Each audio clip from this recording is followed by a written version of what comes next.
And if I'm recording by accident, that will be the cat. then that's fine. Okay. Okay, I'm going to turn my camera off now. Brilliant. So we've got Ellie on the way. Ellie's first, and then we should have Grace joining us shortly as well.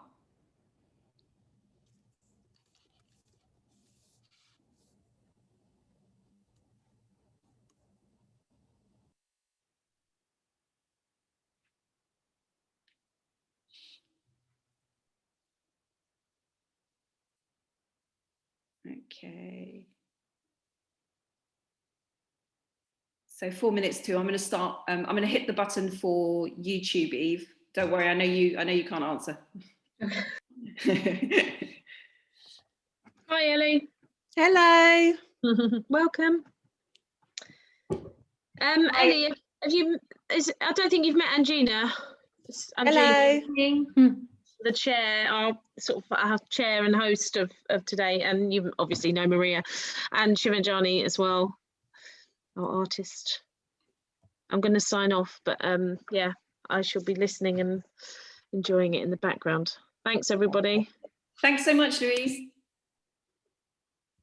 Okay, and can I ask Ellie, can I ask you, Ellie, if you're able to share screen? You should be able to. Can I just help me? So if you go to share screen. Like that, yeah? Oh, beautiful, fantastic, yeah. Take it off. How do I take it off? Just go to stop screen share. So if you go back down to share screen. Can't even see the whole thing now. Oh, stop share. Yeah, there you go. Okay. Yeah.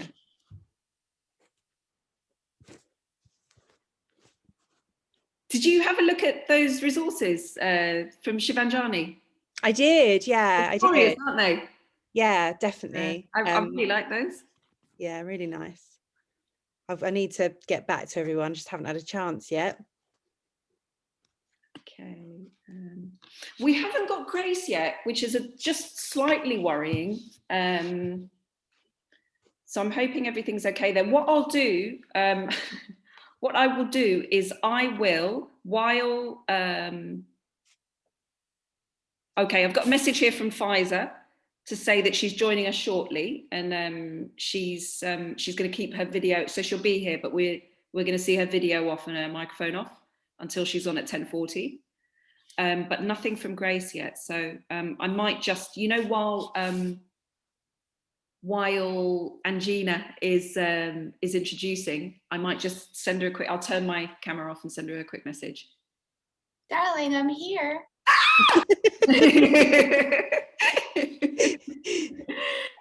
Isn't that that no one can see me?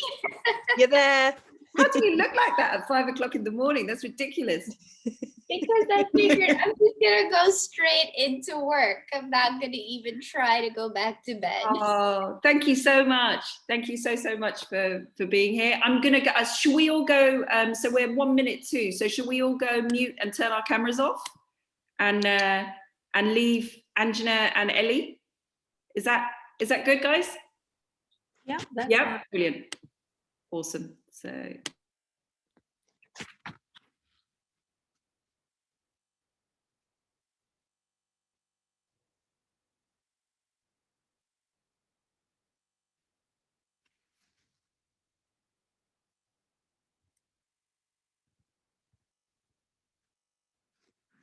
Hello and welcome to Girmit Talks, a series of Nutkhut debates and discussions. Today we're in association with Ameena Gafoor Institute for the Study of Indentureship, and we welcome you to Going Somewhere, celebrating women of Indian-Fijian heritage. We've brought together a panel of speakers to highlight our current project, Girmit, and celebrate the work of women of Indian-Fijian heritage. My name is Angina Bhagwandin. I'm a lawyer and a Nutkhut associate. Nutkhut is an award-winning international arts and heritage company based in London. led by two British Asian artists, Simi Gupta and Ajay Chabra. As an ideas-led, we create work mixing performance, dance, film, and participation. Often inspired by historical people and places, Nutkhut productions are designed to encourage public participation and interaction. Nutkhut tells universal stories that lift the spirit, bringing people together to celebrate and a shared experience with mischief and humour. I will chair this partnership event. This discussion will focus on celebrating women of Indian-Fijian heritage and will feature presentations and readings by Nutkhut's Learning and Engagement Manager, Ellie Newland, artist Shivanjani Lal, economist and activist Dr. Faiza Shaheen, and journalist Rebecca Singh. For further information, head to www.girmit.world or contact Louise Green, project manager. Contact details are on the website. First up, we have Ellie Newland. Ellie will highlight the work of Nutkhut are doing to create a learning toolkit for the project Girmit. Ellie Newland is the Learning and Engagement Manager for Nutkhut. Ellie plays a central role in developing the learning and engagement activity for Nutkhut and our various projects that incorporate educational outreach. Thank you, Ellie.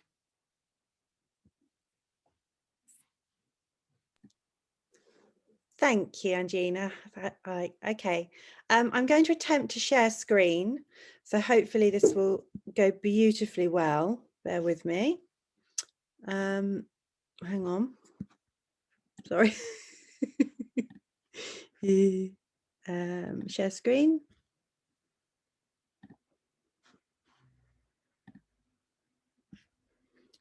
Can you see my screen now?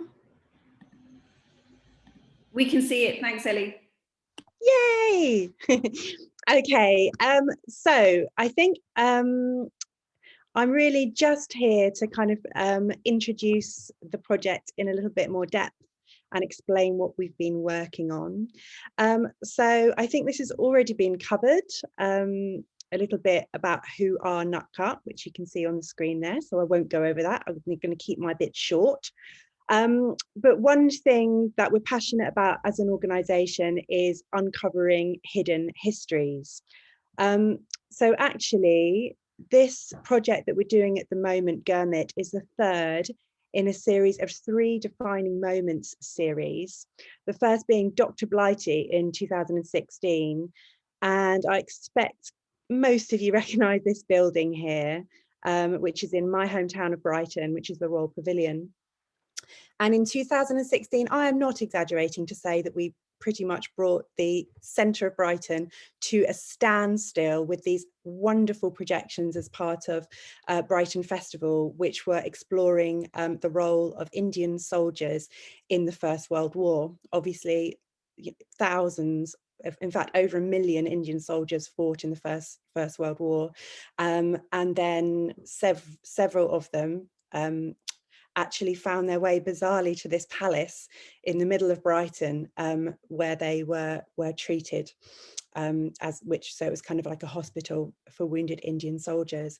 So we wanted to really bring the outside of that building to life with their story, because we felt not enough people knew about that story. And the funny story about it is that the mayor of Brighton was on holiday at the time and had to be called to say, what should we do? Because all these people are flooding into the centre of Brighton to come and see this projection. We're worried about health and safety, and it was all quite stressful, but it was very, very successful. Then a couple of years later, we did Never Set Eyes on the Land, which explored the partition of India in 1947. And here, even though it doesn't look like it, you're actually looking at the inside of a shipping container. And this shipping container, I'm not sure if anybody saw it, but it travelled around through all the Mellors in London. And it was basically representing somebody's home in India that had just had to leave all of a sudden to kind of cross that border. and it was a really, really powerful piece. And I should say, as part of these projects as well, we worked very closely with the community, so with community groups and also with school groups that helped really kind of shape the content of everything, really. So this is the third in that Defining Moments series, Girmit. So you can see Maria there with some sugarcane at Kew Gardens. And the other woman, I believe, is Lorna, who is one of our, well, she's our kind of lead VR artist on the project. So I'll just explain a little bit about what we've been up to over the last 12 months, which, as you might imagine, has been quite challenging and certainly a very different way for me to work. As a learning and engagement manager, I like to be out there with people, and I've mostly just been sitting in this chair in my bedroom, so it's been very different. So this is what we've been up to. I can't see that completely, but anyway, so it's a Heritage Lottery Fund partnership between Nutkhut, the National Archives and Kew Gardens. So the National Archives obviously are on board as our archive partner. So they've enabled us to do lots of research, and Kew Gardens are on board because of that link with sugarcane. And it's not an academic project. It's not a research project. It is largely a performing arts project. So it's a multidisciplinary project involving artists and professionals from a range of different backgrounds. So obviously we do have Maria, who is our academic lead, but we've also got people with acting backgrounds. We've got a virtual reality artist. We've got a soundscape artist. We've had a web designer heavily involved. We've got a graphic, illustrator, a Fijian illustrator involved as well. So lots of different kind of specialisms all kind of thrown into the mix. We carried out a series of oral history recordings of conversations with descendants of indentured labourers, and we have arrived at a website featuring a 360-degree immersive VR experience. So you can kind of step into those sugarcane fields with a headset and kind of experience that world in 360 degree. A series of multi-dimensional digital heirlooms, with this idea that many of those heirlooms themselves, those things that would have been passed down from generation to generation, have been lost, which is quite often the way. So the idea of recreating those digitally and starting those conversations in a different way. A graphic novel, which you can see the beautiful front cover of that novel on this slide. We've also done an introductory resource for teachers, which is live on the website, which is girmit.world. And I am currently working on a more kind of comprehensive cross-curricular toolkit, largely aimed at Key Stage 2 and Key Stage 3, which is the top of primary and the bottom of secondary. So here are just a few pages from the initial intro plug and play resource. So my kind of strong feeling about it, particularly with this age group, is the facts and the figures are less important than emotional engagement with it. So that's more kind of the route that we're going. So that's just a few pages, but you can see the whole thing if you're interested on girmit.world. And then I'm currently working on quite a chunky, or probably about 32-page learning toolkit, which this is actually changed because it's very much in development at the moment. But here is a rough idea of some of the things that you'll find within that toolkit. So it has a little bit of background in terms of how to use a VR headset, because we've got these kind of cardboard ones that are very, very cheap that we can send out to people and things, so that it's easier and more accessible for people to immerse themselves in this world. We have Lali's story and Sati's story. So these are two indentured labourers that we found out about through our research. Then we've got some historical background, asking just key kind of questions about, what it is. a timeline, and then we have cross-curricular learning activities. So you can see that they span lots of different curriculum areas. So we've got spiritual, moral, social and cultural, history, English, drama, art, and geography, largely activities. And then there'll be a section on at the end as well to enable people to find out more. So it is still a project that's going, and we still want to speak to people, and we still want to involve more voices. So if you would like to get involved, or if you have any advice or anything like that, please go and check out the website, which is girmit.world, and give me a shout on email. My email address is up on the screen. All right, thank you very much. I'll stop my share.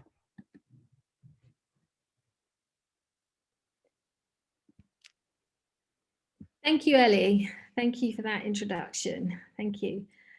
Next up, we have Shivanjani Lal, artist, in conversation with curator Grace Anisia Ali. I'll hand you over to Grace and introduce Shivanjani. Thank you, Shivanjani and Grace. Good morning. Morning. Morning.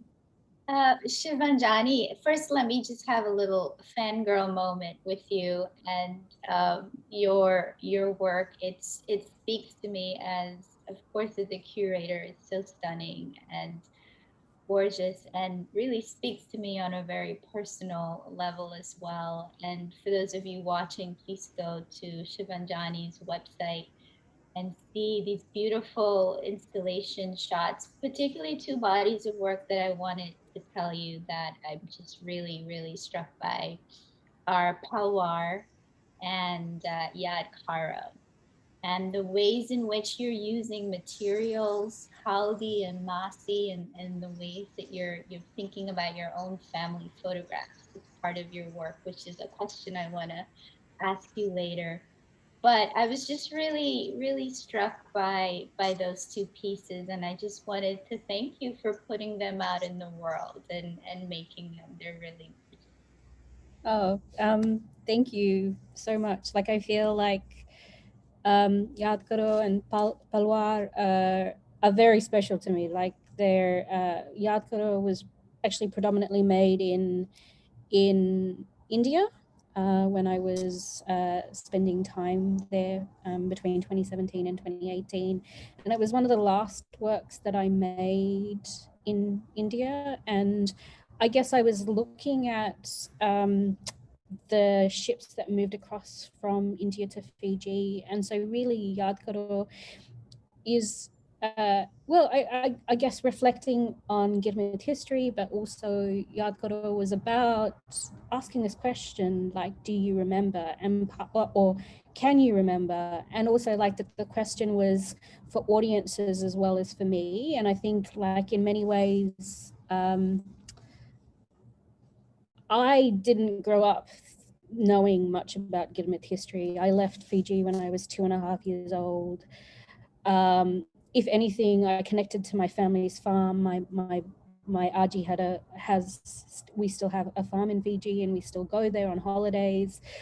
But I would not have connected it to plantation histories. I didn't connect it to plantation histories until much, much later. And I can understand why that is. My parents came to Fiji, like Australia, when I was 2.5, but they had 4, I was one of 4 kids. And so they were just like in survival mode. And so they're not thinking about connecting us to this sort of cultural understanding of where we come from and how we got here.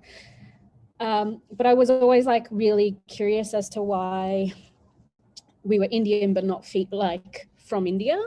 And I guess in sort of having that first conversation with myself, trying to explore, and then also being in India, kind of going, hang on, you know, I know what this history is, but this isn't my history, and trying to explore the questions around how some people got to leave and others got to stay. And and also, how do you account for that history? Like, I think, like, you know, the thing about the work is that it begins with a map, and that map, which you can kind of see up here, is wait, there, is a map called the Australian Hemisphere, and it centers Australia. And I think one of the critical things to understand about Girmit history in the context of Australia is that, or like the Asia Pacific, is that the sugar went to Australia and New Zealand, and also some of the labor laws that that enabled Indians to remain in Fiji were Australian labor laws. That also stemmed blackbirding, which is when South Sea Islanders were removed in and made to work on sugarcane plantations in Queensland. And so there is this deep interconnected history. And so using a map that is called Yadgar is basically a series of stitched maps. I should probably describe the work from 18th, like, and each map, it goes from 1879 to 1920, and there's a series of stitched maps that count all of the ships that moved over carrying Indians from India to Fiji. And it was just a way to kind of acknowledge this movement of bodies, but also they're all hand stitched. So it was about labor, but also there's something about piercing the wood, like piercing something like paper and the fragility of that, and but also like this act of stitching is used in medicine and is suturing, and so it has this capacity to also heal, which I think was really important. But yeah, like I think that work is deeply important to me, because I feel like it was one of the first works that I felt was moving towards acknowledging a history that I had not seen be represented. It shows. I mean, it shows that the work is deeply personal to you, and I love the stitching gesture, and you know, to mark that number 86 ships that crossed 87. 87 that crossed the Kalapani with that stitching and that embroidering is a really profound. I wanted to ask you quickly. This was actually something that I've been thinking about, and I was wondering about you too. So much of us that work in the diaspora, and our work is about the diaspora, requires us to be in the diaspora. And we haven't been able, you know, to do that. I haven't been able to be in Guyana for over a year. I know that year in India meant a lot to you. And so I'm wondering, first, how are you, and how are you able to navigate that distancing, that isolation, both personally and the impact on your practice? So right now, I'm usually in Australia, but right now I'm in London, and I am surrounded by a lot of the things that I've been carrying with me over the last 3 or 4 years. So I guess that has been super helpful. I'm in the middle of doing my master's, and so like this research has sort of, and I like, originally the research, I was supposed to go to India, like I was supposed to go home, I was supposed to go to Fiji, and then I was supposed to go to India, and then I was supposed to come here to London, and then I was going to do my master's. And because all of that kind of blew away, I just decided to bring all of the things that that I wouldn't have brought normally, and just really lean into sort of material making. And so, I mean, you can't see it here, but in front of me is a series of images of my grandmother from her photo albums that I've had reprinted. There's a horizon of Korotongo, because that's where my family lived when we were in Fiji. So it's really like, it's beautiful to see the ocean. And like, this is like the things that are like giving me great comfort while I'm here, you know, but also I am still planning to go home at some point, and hopefully I will be able to sort of also return, like, and continue to do this type of work. I think also it's, I guess also, like, I'm comforted by the fact that many people are doing different types of labor in terms of this research, and so I, you know, I'm conscious that I don't necessarily want to be a singular voice. And also, before I came to the UK, I sort of, I guess, invested in other curatorial projects and things that supported community, like in Australia, to kind of continue having conversations. So last year I sort of curated an exhibition called Bittersweet, and I also was in a collaborative show with Cynthia Morney-Simpson, who is I guess a Girmit artist from South Africa, and so our collaboration was about sort of broadening my research into broader Girmit histories, not just from the Asia Pacific. And then Bittersweet was an exhibition with Indigenous and Indo-Fijian artists, and that was sort of an ongoing project from 2019. And I think those things really set the tone and the foundation for, like, my intention for coming into this research, and also sort of giving myself permission to kind of go, I've done the groundwork for my community. I'm allowed to sort of move in multiple directions now. Yeah, I mean, but, like, I'm also have spent most of this year in lockdown, so I'm like, and my studio has been like a safe space, and so I have spent an enormous amount of time here because it's in walking distance to where I live. I love the visual you just gave us of you being surrounded by these images of your family. And, you know, so many times, especially for those of us doing work on Guyana, on Fiji, on indentureship, the archives really fail us more than they show up for us. And so many of the stories that we are trying to excavate and tell, we don't have the documentation, we don't have the archives to go to. And even if we have a little bit of archival material to go to, those stories are misrepresented, they're undertold, they're wrong, they're incomplete. And what I really love about your work is that you are turning to your own family's collection and your own personal archives as an archive, as an official document. And I'm curious, that's not an easy thing to do. I'm curious, what's the emotional terrain of that for you to go into your own family's documents and your own family's personal collection, your family's images, and negotiate with that on a personal level? The piece that you did about your grandmother is really, really poignant and touching, but also have to slip into, you know, that artistic curatorial part of your mind, and then think about making and creating from that personal place. So I make work for both my grandmothers, both my Aji and my Nani, and they've both passed away now. They both passed away in 2003, and in 2012, my mother gave me a photo album, and it was my Nani's, and it was a huge gift, you know, because I was in my final year of art school. I was trying to figure out what it was that I wanted to do. And art school in Australia, and certainly here in Europe, is really white.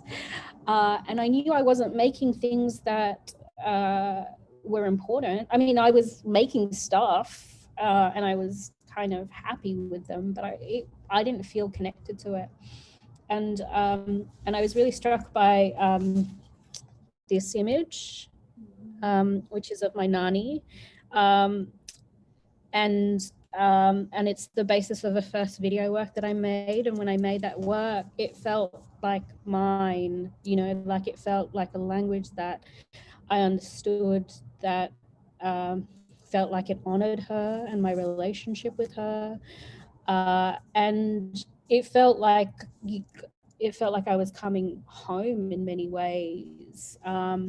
But in terms of, I guess, your question of like navigating the archive, like I think it's always like a push-pull, you know, like some days I'm like, I'm really great at doing this. And then there are other days where I'm like, I hate everything. But also like, I think one of the things that I've learned recently is to give myself permission, to give myself time.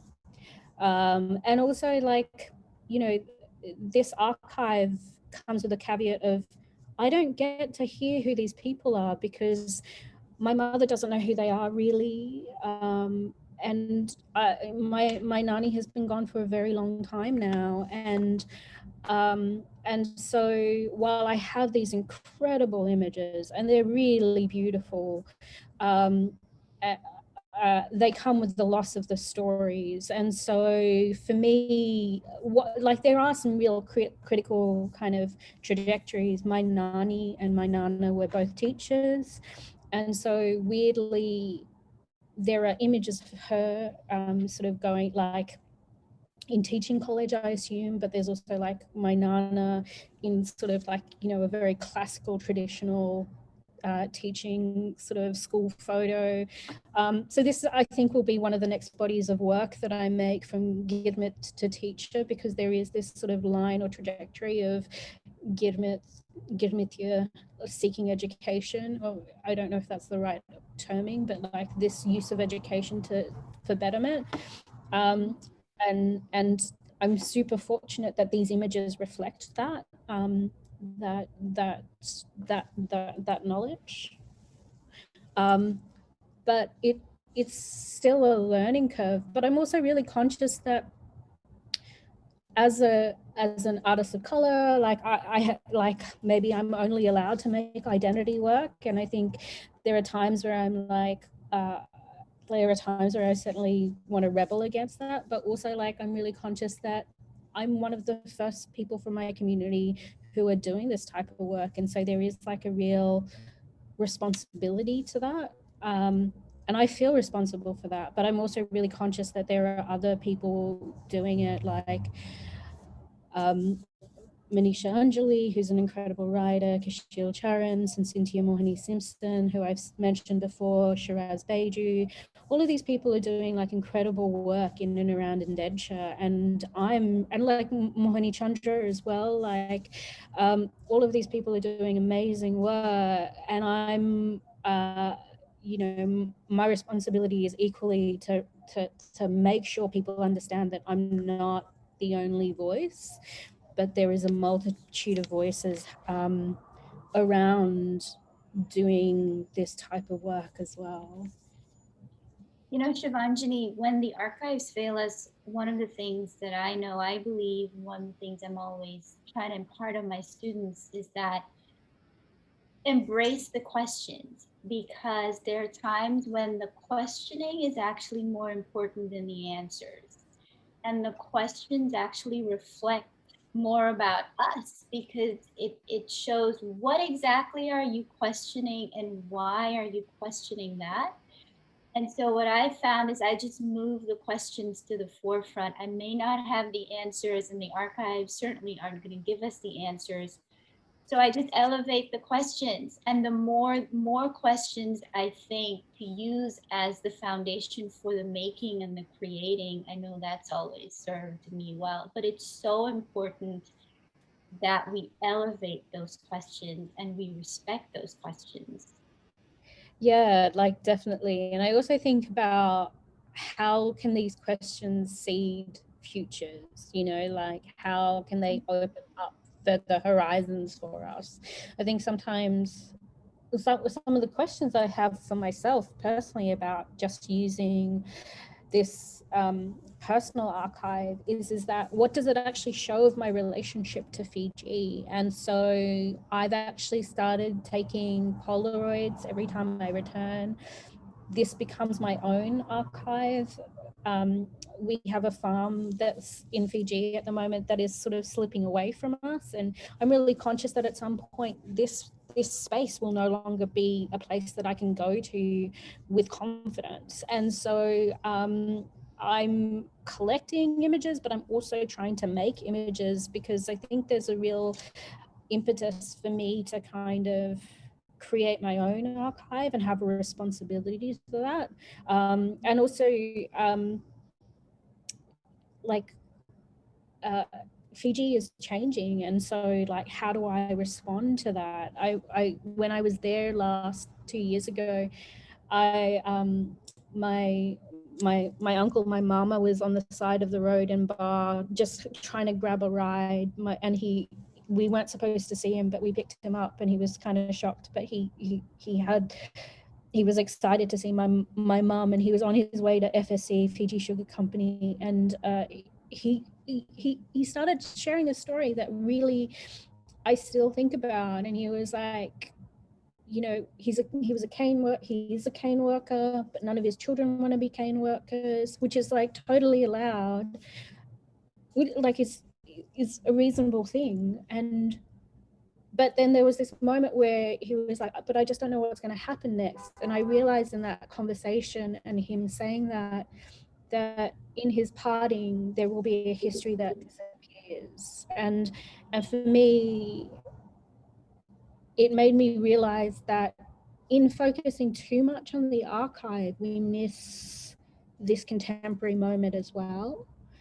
And the importance that actually, you know, like these men still exist, you know, these Girmit, like Girmit still exist, and that there isn't like historicizing them actually might be doing them a disservice, you know. And so this is like a critical question that I've been asking myself. I'm not sure if I'm doing it right, you know, like, and I'm, you know, to be honest, I'm never sure if I'm doing it right, but, you know, I'm trying. Our time is so short, but our time is up. But I wanted to end with just sharing that what you said about, as we work in the past and as we work in the archives, what they reveal to us about a future self, about our future lives, is so critical, that we're thinking about both simultaneously. We're thinking about the past, but we're also thinking about how it reflects in our future. And I just wanted to reiterate that. And thank you so much. It's such a joy to be in conversation with you, even briefly, and just to share and see the connections between what you are doing in service to Fiji and what so many of us are doing also when we think about Guyana and indentures history with Guyana. So thank you, Shivanjani, for your time. Thank you. Thank you, Shivanjani, and thank you, Grace. A lovely conversation between you. And next up, I'd like to introduce Rebecca Singh. She is going to be doing a pre-recorded reading called Going Somewhere. Rebecca's a journalist and TV presenter. She's currently the program editor for Al Jazeera. Thank you.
There isn't any sound?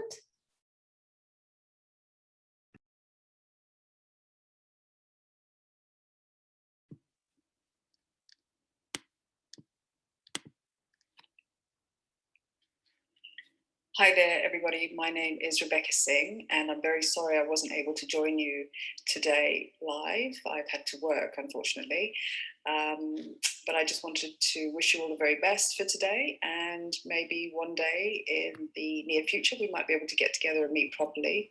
And I'd like to say thank you to Maria as well for the opportunity to contribute to the collection, to write my story, and to share a little bit of the impact that indenture and migration have had on me and my life, and also the life of my parents and everyone before them. So I feel very honoured to have been asked to do this, and I'm now going to read from the story Going Somewhere, and I hope you like it.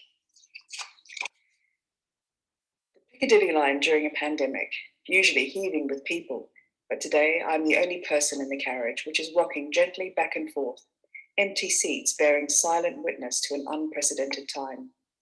It is while sitting here alone that I realise my first encounters with London have always been by the Piccadilly line. First, as a 5-year-old emerging from Leicester Square Station in the stinging cold of late January, the lights from the massive television installation at Piccadilly Circus warming my face. And years later, when I returned to live here, the Piccadilly line again ferried me from Heathrow Airport to my new home in North London. Weighed down by jet lag, I silently observed the people around me. A Muslim woman in hijab sitting next to a heavily tattooed man in his early 20s. Next to him, an elderly West Indian woman knitting, sitting shoulder to shoulder with an older man in a pinstripe suit reading the Financial Times. People with nothing in common, juxtaposed in motion and with the common goal of going somewhere. It dawned on me that it didn't matter who you were above ground. Down here, you were just someone sitting sideways in a lightly foamed chair, going somewhere. And at that moment, for the first time in my life, I felt like myself. I'm able to live in London because my mother is British, but the reason I'm here at all is I come from a long line of people who went somewhere. The story of how I got here began many years before my birth, on ships which set off in 2 different countries, hundreds of years apart. In the 19th century, the ships ferried my father's Rajasthani ancestors to Fiji, where they worked as indentured labourers. After the Second World War, my mother and her family left on a boat from Glasgow, part of a wave of £10 ponds looking for a better life in the New World. Both lines of my family pushed by the invisible forces of migration to go somewhere, with the hope of finding something better. Those 2 migration streams crossed in the early 1970s in Fiji at the Nadi Airport Club, a social club with a swimming pool and bar for workers at the Nadi International Airport. My mother had flown in from New Zealand on her way to a secretarial contract in the Solomon Islands. My father, who worked at the airport as a communicator, was indulging his interest in the visual, volunteering as the projectionist at the club's monthly movie night. They met at the bar. They were unusual for their time. She was a woman in her early 30s, enjoying the benefits of a life in New Zealand, but she'd made the bold decision to leave on her own for something new and uncharted in Melanesia. My Indo-Fijian father, raised Hindu on the edge of a sugarcane farm in Bar, but educated in a Catholic school and fluent in Latin, had gone against the grain by choosing a career in aviation. Through countless unconventional decisions like this, my mother and father ended up at the airport club that night, with the planes taking off and landing in the background, a sight so loud and magnificent it drowned out the conversation. I grew up with the constant roar of jet planes, the red eyes from LAX, the evening flights from Australia and New Zealand. We lived in housing on the compound adjacent to the airport. Cleaners and janitors were given small box quarters. The larger executive villas with biggish lawns were reserved for expatriates and local managers. The airport children, like my sister and I, went to the Nadi Airport School. The students there were mostly Indo-Fijian and Fijian, but the expatriate children went there too, and a few biracial children, like my sister and me. The airport compound was our community, and after independence, the airport it served helped feed the economy. It brought thousands of tourists each year, plus the expatriates who would pilot and fix the planes and manage the hotels and resorts.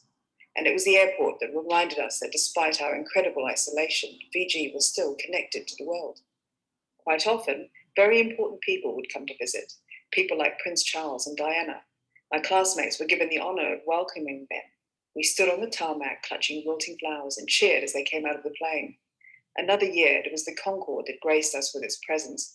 We watched it land and take off and winced and laughed when it broke the sound barrier shortly after. And when Indira Gandhi came on her state visit, my father was presented with a pair of cabin slippers, allegedly retrieved from under Gandhi's Air India seat by one of the aircraft cleaning crew. The plastic seal was broken, so she must have worn them. The airport compound was a zone of transients, where people came and went like the tides. The irony was, as a Fiji citizen, it was never that easy to leave. Once, people with bright blue Fijian passports would have been able to go to Australia and New Zealand as they wanted, but some overstayed a few too many times, lingering longer than they should, and the privileges soon dried up. For Fijians, it became harder to go anywhere, and harder still after the first military coup in 1987, when Fiji was shut out of the Commonwealth. A simple holiday to visit relatives in Auckland or Brisbane required a mountain of paperwork, including evidence of meaningful employment, bank statements, a clean police record, the willingness to name your first child after someone. The paperwork to migrate was the equivalent of a thesis, and the social status awarded to those who had passed this test was immense.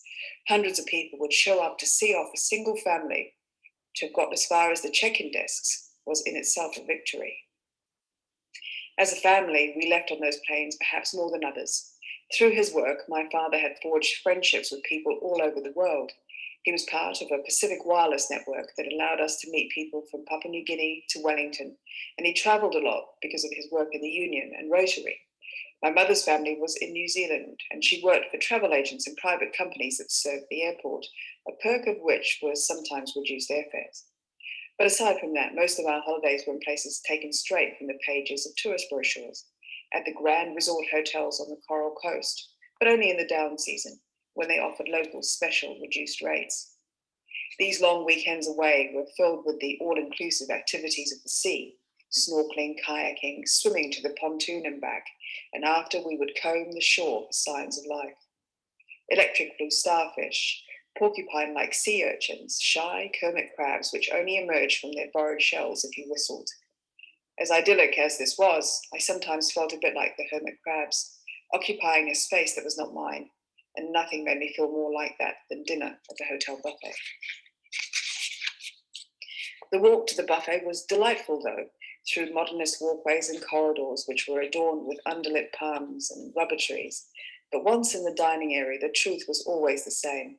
Aside from the local chief and his family, we were reliably the only locals. The resort workers doted on the real tourists, serenading them with ukuleles, beaming big Fiji smiles which faded as soon as their backs were turned. The Bellhop Economy, a term I learned in social science, a set of social circumstances where structural inequalities ensure that poor people always serve the rich. This is what it felt like in those hotels, and as a local, I felt complicit. So that was a reading of part of my story, Going Somewhere. I hope you enjoyed it, and again, all the very best, and hopefully meet you all soon.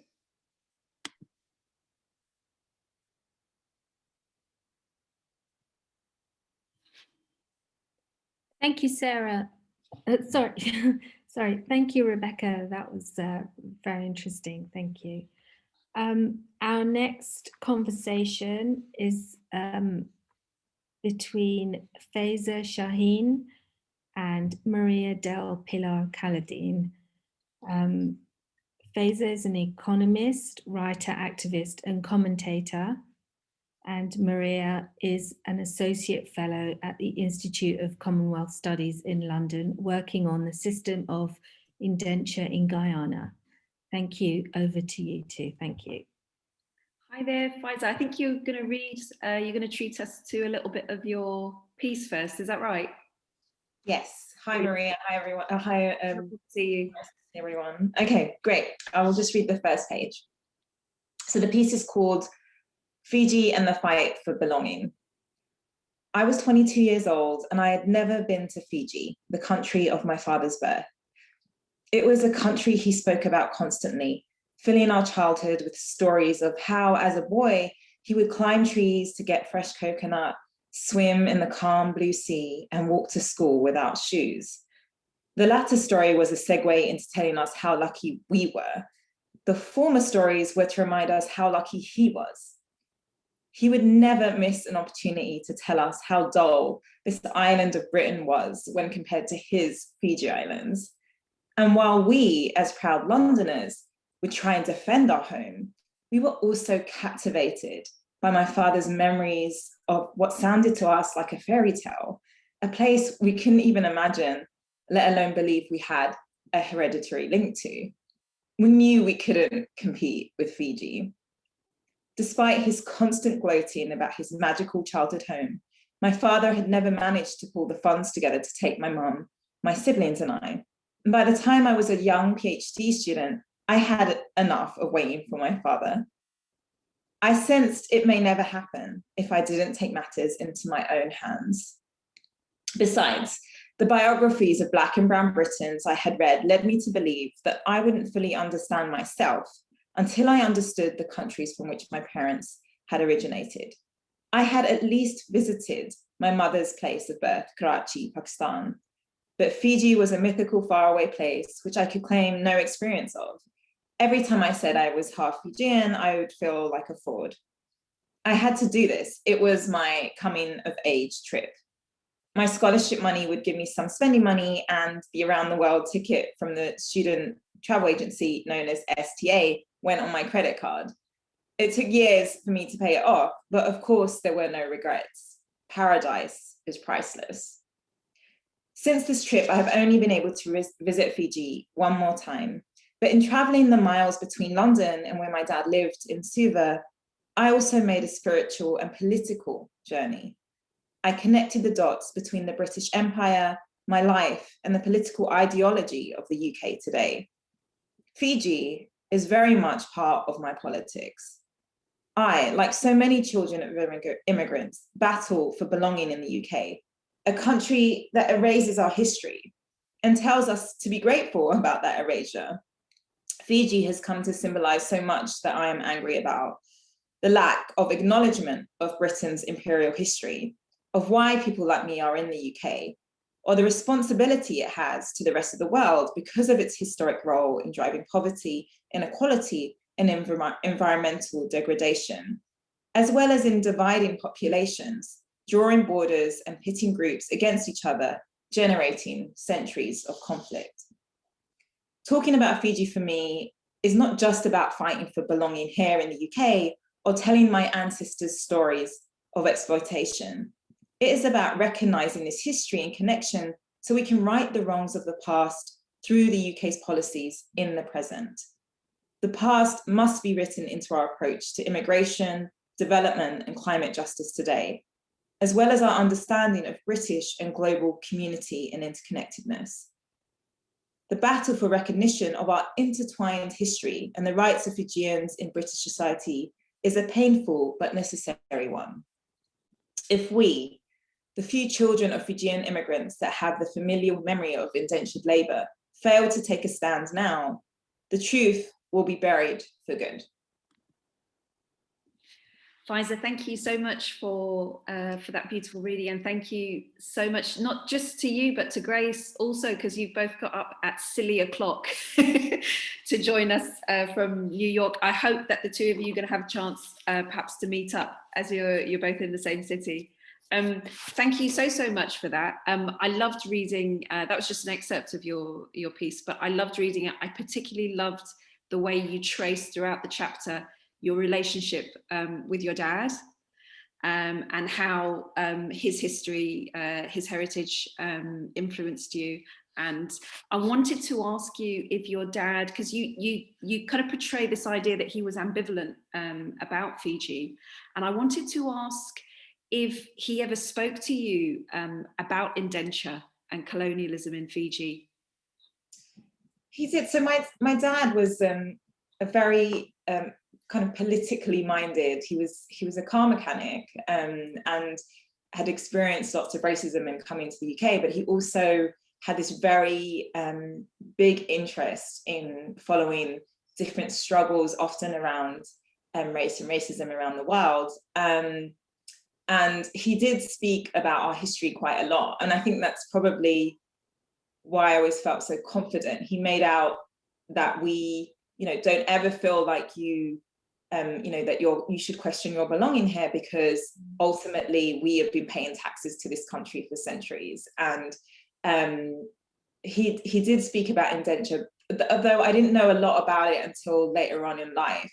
I didn't know the journey that my great grandmother had taken from India to Fiji until I took that trip to Fiji, actually, and family members told me about what happened. But otherwise, I kind of knew a rough understanding, much more of the Brits and Fiji and the empire connection, rather than our kind of heritage of picking sugarcane. Can I ask you, I kind of feel like, I feel some, when I was reading this chapter, it echoed for me a sense of my first visit to Guyana. And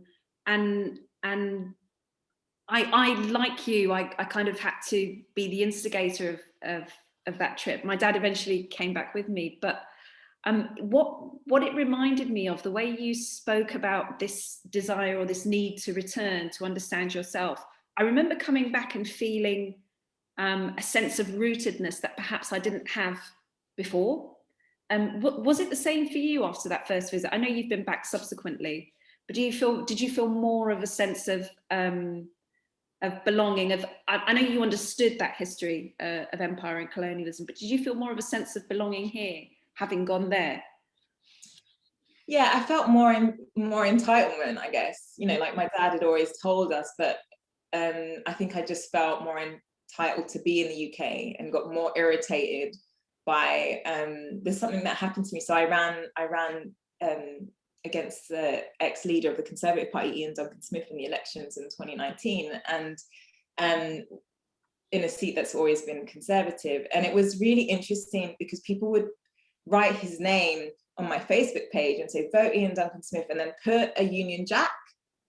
And I was like, well, why is my name not associated with Union Jack, right? So my mum's from, and my mum's family is from the part of India. They had to travel across because of partition. My dad's from Fiji. We have this long history with the British Empire.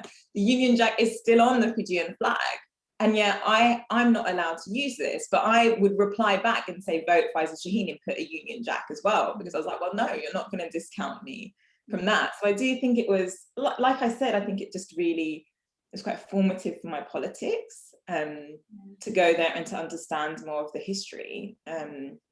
And also there's a bit in the piece, as you'll remember, where, when I first got to Fiji, I mean, it's so different to London in like every way. And it was hard for me to kind of connect with it, although I was with family. And I was traveling on this bus one day, and this guy just said, looked at my face for a while and asked if I was from Fiji. And I said, oh, my dad's from here. And he said, welcome home. And I just couldn't, that just never happened anywhere I'd gone in the world. And it was just very, very powerful to me that, that kind of sense of belonging there as well. I think it kind of just extended my sense of belonging in these different places. Yeah. There's a line, Faiza, I keep coming back to in your piece. Fiji is part of my politics.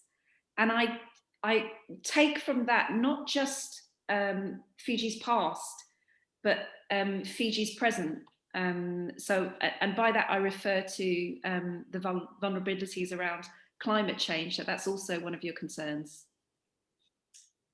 Yeah, definitely. I think when you understand that connection, and you look at the way that the UK behaves in the world today, and you don't see that they are recognizing that connection, it's definitely a source of frustration. And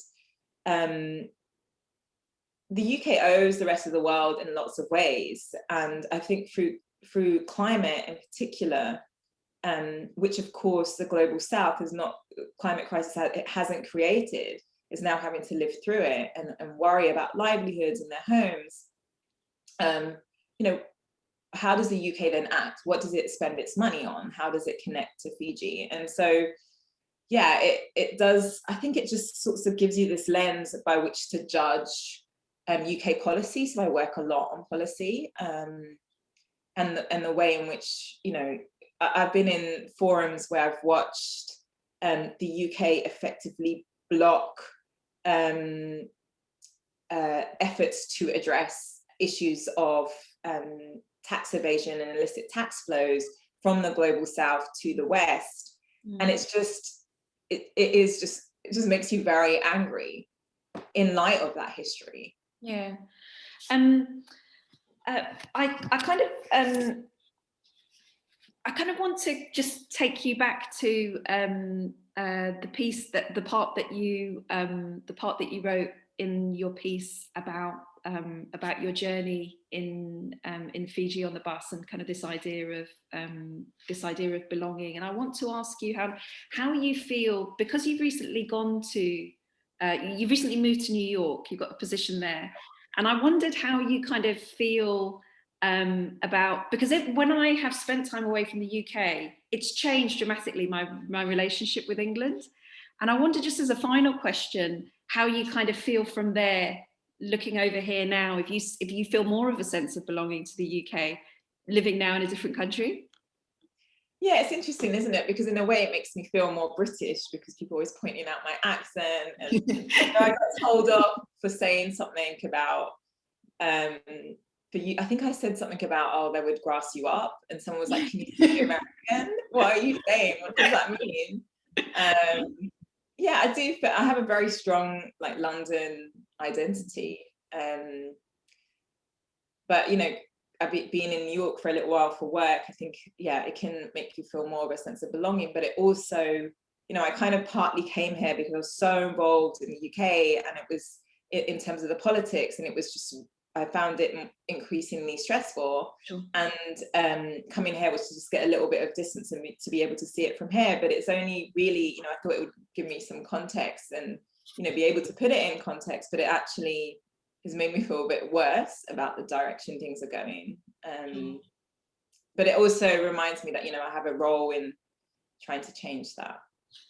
Faiza, thank you so much. I'm sure we're going to have some. I'm sure we're going to have some questions for all of you. So can I just announce to all the attendees, if you have any questions at all for Shivanjani, Faiza, Grace, we'd love to take them.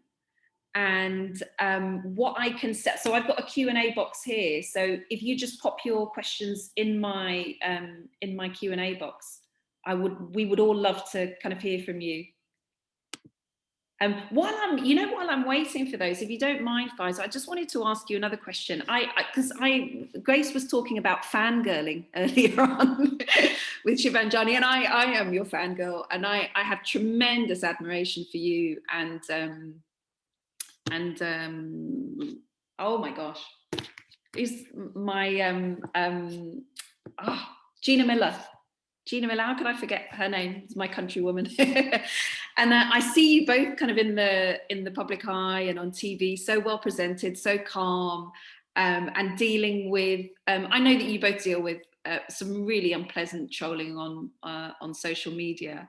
And I had an opportunity to interview Gina Miller a while ago, which, as a descendant of indentured labourers, whenever I get a chance to speak to other women who share that history, particularly women in the public eye, I feel an immense sense of pride.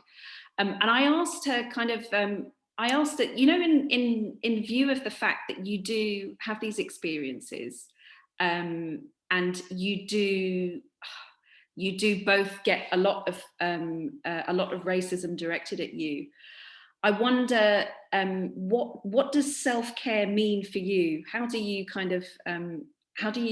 turn down the volume on that when it happens in public life? Honestly, I was just thinking, listening to Grace and Shivanjani on this, and just actually draw a lot of strength from other people, and people also trying to, in different ways, get the message out there and provoke different thinking. Yes. And tell our stories, and drawing strength from other people in the struggle in that way is really the most helpful thing for me. Yeah, like it's helpful to just watch a bit of trash TV and not look at my Twitter for a while. And my husband might want to, you know, check it out and make sure that I don't check it. But I think for me that's that's the place that I kind of draw strength from, especially other women of color, I have to say, that I find very energizing. Yeah, that's awesome. I've got a question in the chat here. Oh, it's just saying thank you very much.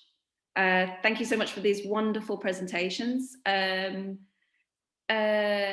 Curious if any of you from Fiji see reflection of the caste system in your present environment.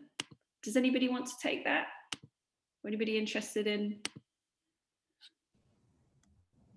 I guess I can. Having spent time in India and have friends who are Dalit artists, I feel like it's really important to lift up voices from that community. And because I grew up in diaspora, and I also didn't grow up identifying as with caste because I left Fiji when I was 2. I find it really hard to navigate conversations about caste because caste has come into my life much, much later.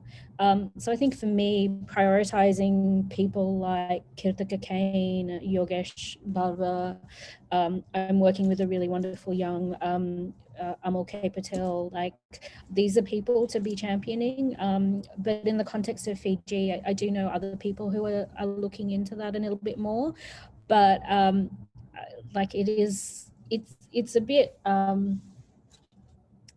like, I mean, yeah, like it is tricky to be like I think it's a really important conversation to be having, and I'm trying to navigate it the best that I can.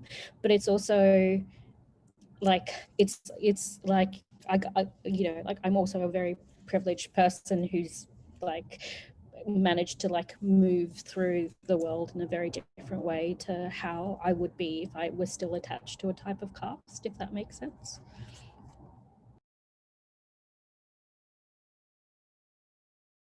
Thanks so much. Thank you so much, Shivanjani. If there's any more questions, please do pop them in the Q&A. And I did want to say to the panelists, if you have questions for each other, please don't feel restricted. just jump right in. I think I've got another question coming through here, but do go ahead. I actually wanted to bring up that point on caste. So I was brought up a Muslim, Eid Mubarak to people who are celebrating, and so the caste question it was actually something I learned about like later on in life. But one thing I do notice with my Fijian family versus my Pakistani family is on my Fijian side, they see me as like light skinned, and therefore like all of the colorism points in South Asian culture come up very strongly. In my Pakistani family, I'm seen as dark skinned and a Fijian, and you know, and it was always very interesting to me, like ideas of beauty in those two different communities and the color of my skin and how much that would come up. And we know that unfortunately we do have this, you know, system of beauty that just seems to take lighter skin as a sign of being more beautiful. But I definitely have noticed that, and then in its own way it creates a hierarchy, right?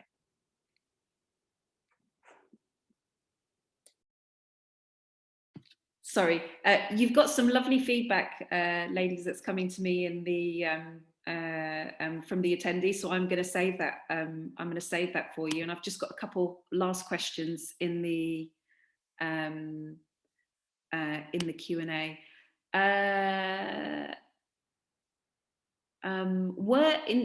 I mean, the answer to this is no. I can tell you that as a historian of indenture. So were indentured labourers picked by their darker skins to leave? No, is the answer to that. Indentured labourers were selected, recruited, duped, inveigled by a number of recruiters, and none of that was based on skin colour. Ladies, I want to say to each and every one of you, it is a real pleasure and a privilege to have this conversation with you. It's so rare that we have an opportunity to have a panel and a meeting of just women, and it's very special for me to have the opportunity to be in conversation and listen to so many women that I look up to. So I'm really, really grateful to you for joining us this morning, and for making this event possible. Well, Maria, thank you. We show up at 4 a.m. and 5 a.m., right, Faiza, because of you and how much we appreciate all of the incredible work that you are doing and your leadership in this work, Maria. So thank you for gathering us and for always gathering us. We appreciate you and the work of the Institute so much. Thank you, my dear. Thanks, Grace. I love what Shivanjani was saying when she was talking about, I wrote that down. She was talking about everybody kind of working together. And sometimes there are moments where it feels as though only one person or two people are seen. And I love this idea, Shivanjani, that you want to show kind of a global diaspora of indentured labourers, descendants of indentured labourers, all kind of working together and pushing out work, pushing out writing. Because for me, that's very much how it feels, and it's a wonderful thing to be a part of. Yeah, I mean, I think that conversation has stopped me from feeling really isolated and knowing, because I think that these are conversations that are mirrors, you know, like my mentor here in London is Shiraz Beju, and he's a Mauritian British artist, and like we met in India, like really, really strangely. And the minute that we started talking, we had this shared history that we understood. And you know, Mauritius is one of the first countries that received indentured labor, and so really I can't be like it seems ridiculous not to sort of be in conversation with him, and similarly not to be in conversation with Cynthia, because it is a global conversation, you know, and it is also like, you know, I think what the number is, like 3 million people were sort of displaced, and yet that number's never been accounted for. Not, I mean, and I just feel like, yeah, my focus is on Fiji, but I'm happy to be part of this broader conversation. Yeah, that's a wonderful place to leave it. I hope you can all see some of the lovely feedback that's coming up here. Thank you so much, and we'll end it there. And many thanks to all our panelists, and to you, Angina, for hosting us today. Well, thank you to all of our participants, and most of all, thank you to all of our viewers. For more information on Girmit, let's go to nutkhut.co.uk or www.girmitworld. But thank you, it's been really good. Thank you.